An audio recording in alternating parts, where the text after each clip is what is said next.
Hello and welcome back to the Snappiness channel. Hope you and your camera are well and are taking good pictures wherever you are. If you follow this channel, you know that I like to make videos about the neat old cameras and lenses that I shoot with. But not everything I try makes it into its own video.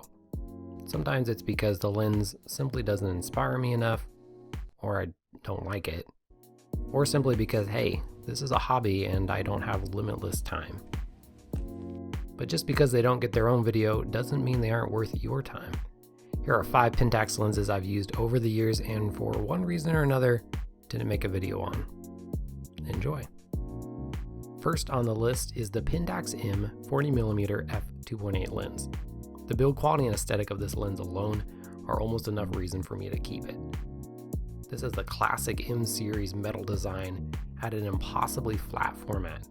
Seriously, once you pick it up, you'll see what I mean. The focusing ring is a bit tough to get used to being so small, but it's easy to forgive because of the compact size of the lens. I did mostly shoot this on my Pentax ME film camera, which made for a very compact 35mm film SLR setup that fit in a hip pack. I love the compact size, the build, the looks, the focal length, and the relatively affordable price.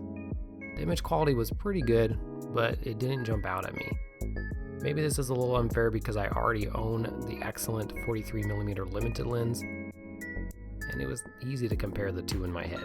But in any case, this is a fun lens, but just not for me. Next up, another Pentax M Vintage lens. This is the Pentax M 35 to 70mm f2.8 to 3.5. This is perhaps the quirkiest lens I have ever used. At first glance, you might not understand until you see the push-pull zoom-in action and the sheer bulk of the lens. This lens is 35mm when extended to its full length and 70mm at its shortest. This makes it a massive 35mm lens, similar size to my 35mm f1.4 prime. It's heavy, but it is well built. The image quality actually surprised me quite a bit.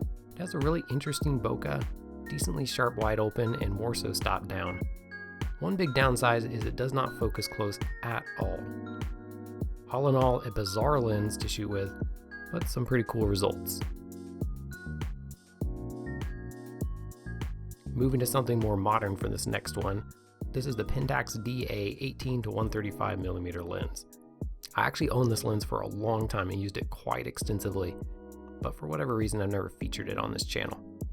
It's a wonderful mix of affordable, portable, versatile, and a good performer. It's a great do-everything lens, and a D2 is my only lens for a long time. Optically, it seemed on par with my 18 to 135 from Canon, but the Pentax is weather sealed to match their cameras, so that's great value right out of the box. There were only a few extreme circumstances that I pushed its limits too far, but overall I was really pleased with it. This is a good contender for a if I could only have one lens.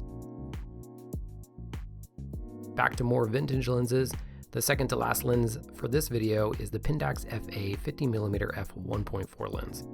I bought this not too long after buying my Pentax K1 as a cheap full frame nifty 50. It looks a little dated and not in the nice way of the M series lenses. The focus was a little bit slow, and it had a difficult time under bright light. It could really benefit from a hood. If I didn't scare you off with all that negative stuff, the images I could get with this lens were really nice. A bit soft and dreamy at f1.4, but totally usable for creative shots, and stop down came the sharpness. I really enjoyed this lens and only sold it after getting the 43mm limited.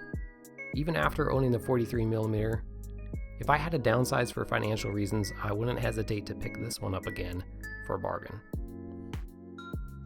Sticking on the FA series, my last lens for this video is the Pentax FA50mm f2.8 Macro. I got this lens in a lot of other lenses and wasn't really sure what to do with it. I wasn't doing a lot of macro on the time. That's something I'm starting to dabble in more now. But at the time I did what any logical, well-reasoned photographer would do and strapped it onto my Pentax Q for some ultra close-up shots. The lens performed very well even at this extreme. The lens is very sharp as you'd expect and provided some good flexibility when used in different disciplines as well, like portraits. a great lens that usually pops up at a great price.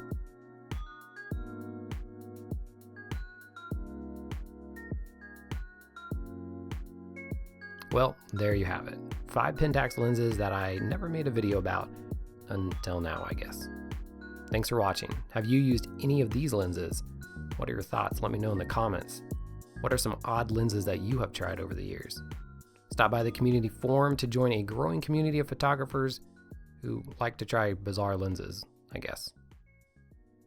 Follow me on Instagram to see what I'm shooting with lately, and remember to go out there and shoot whatever strange lens you have. And until next time, happy snapping.